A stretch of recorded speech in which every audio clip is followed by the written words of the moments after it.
You're listening to the Deloitte Business Chemistry Confessions podcast series.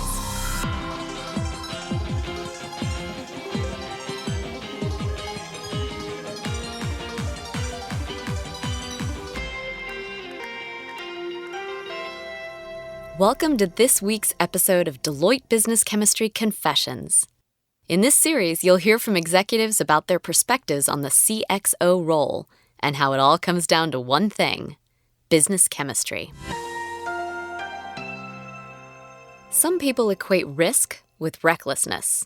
For those that feel this way, any avant-garde thinking or big leaps of faith can be seen as impractical, or worse, dangerous.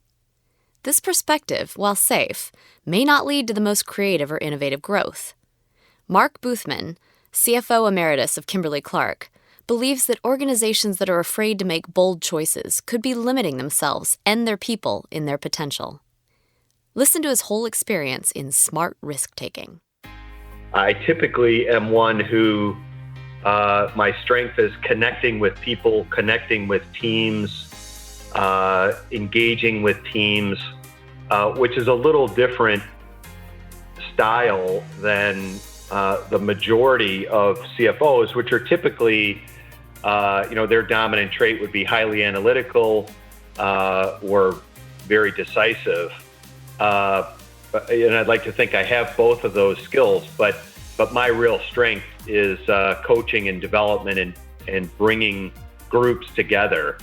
Yeah, I think my sort of second tier attribute is to be an explorer. So I like to try new things. I am constantly dissatisfied with the status quo. Suzanne, it's interesting hearing Mark describe himself because he's talking about teams, he's talking about developing people, he's talking about being a coach, all things that sound very much like the integrator pattern. And then he gets into this, well, I also have, and then he's talking about his desire to see new things and have new experiences, which is very much the pioneer pattern. Yeah, and he obviously is very clear that this is a less typical type for CFOs. And in fact, in our study on the C-suite, that is also what we found. We found that we tend to see more drivers and guardians in the CFO role than even we do for CXOs generally. So he's right in that he's a little bit different than what we see in the typical CFO.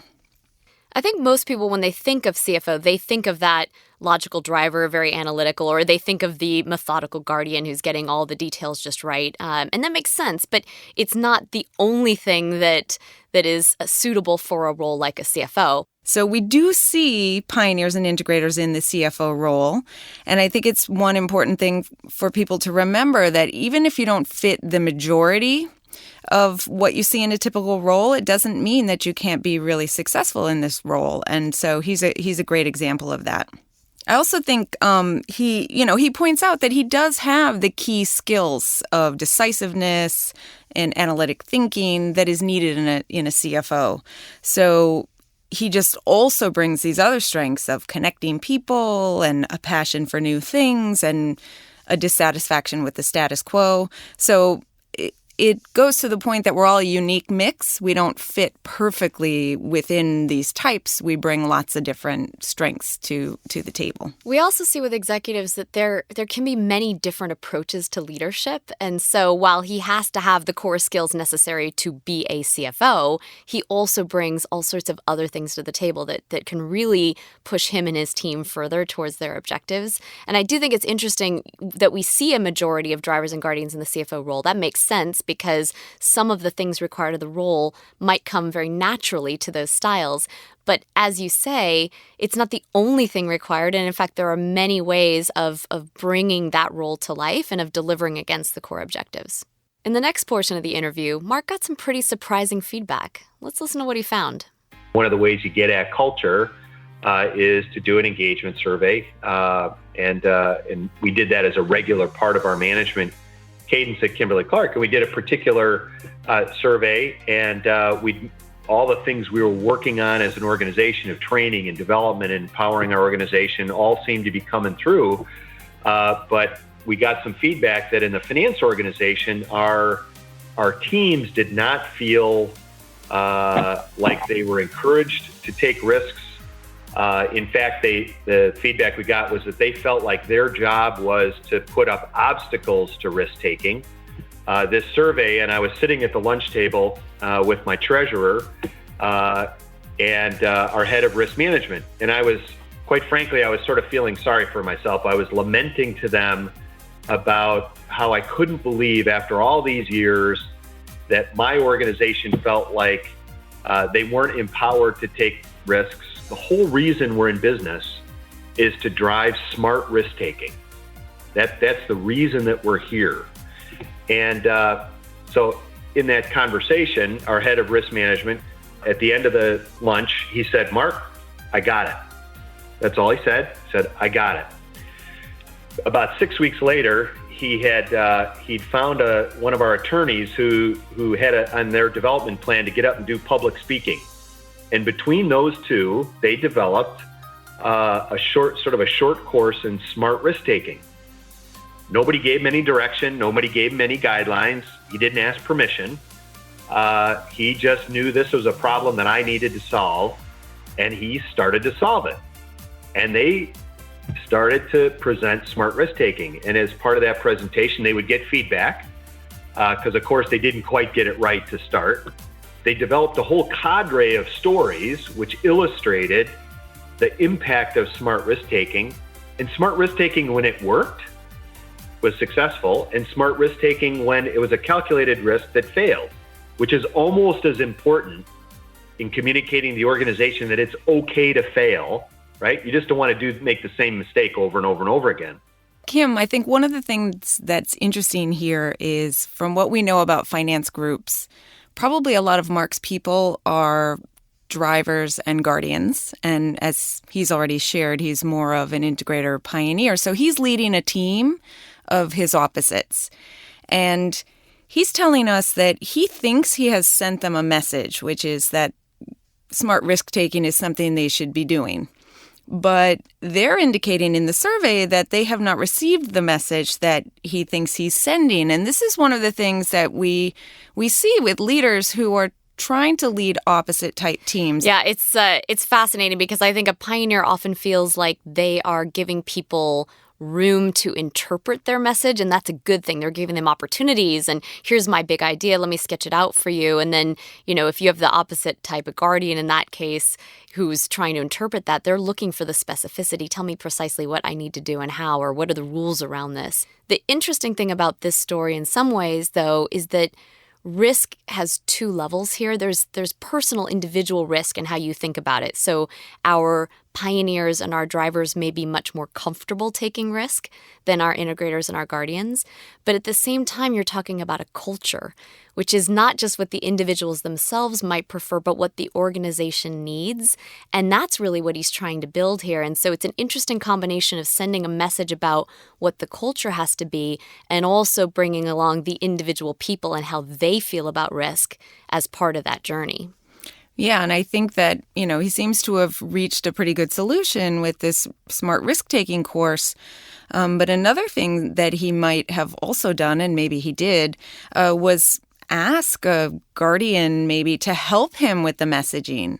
Well, because how would I help people along and send them the message that this is okay to do? And guardians particularly really appreciate clear expectations. Drivers really appreciate very direct kind of communications. And with his integrator style, sometimes people say, well, I don't always know where an integrator stands because they're very diplomatic.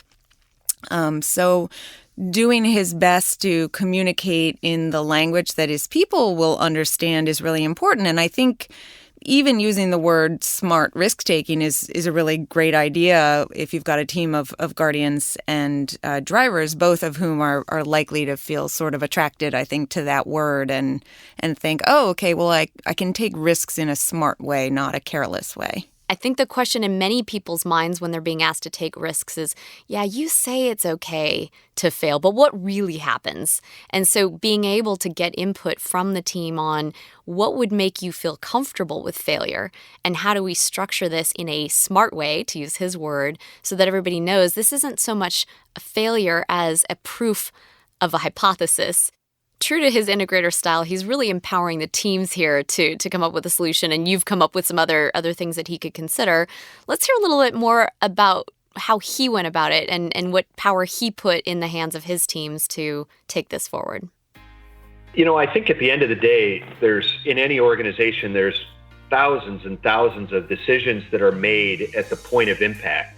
So your role as a leader is to put people in a position to make the best decision they can at the closest to that point of impact. So in order to do that, if you think about risk taking, you got to communicate to people what the clear expectations, boundaries are, give them some skills and some tools to be able to influence that decision when it needs to be made. The worst thing you can do is expect everything to be elevated up to make decisions at the top, because you're far away from the impact of the decision, and often you don't have as much information. Leadership today with the internet and how available information is quite different than it was, say, 20 years ago. You're much less of an integrator and more of a facilitator. The term smart risk-taking has now been incorporated in one of the definitions of the leadership behaviors of Kimberly-Clark. So I think this is one of the places that I see, despite the fact that he is an integrator and a pioneer leading an opposite type team, he seems to be a really great leader for a team full of what are likely to be drivers and guardians, because they tend to be very black and white thinkers.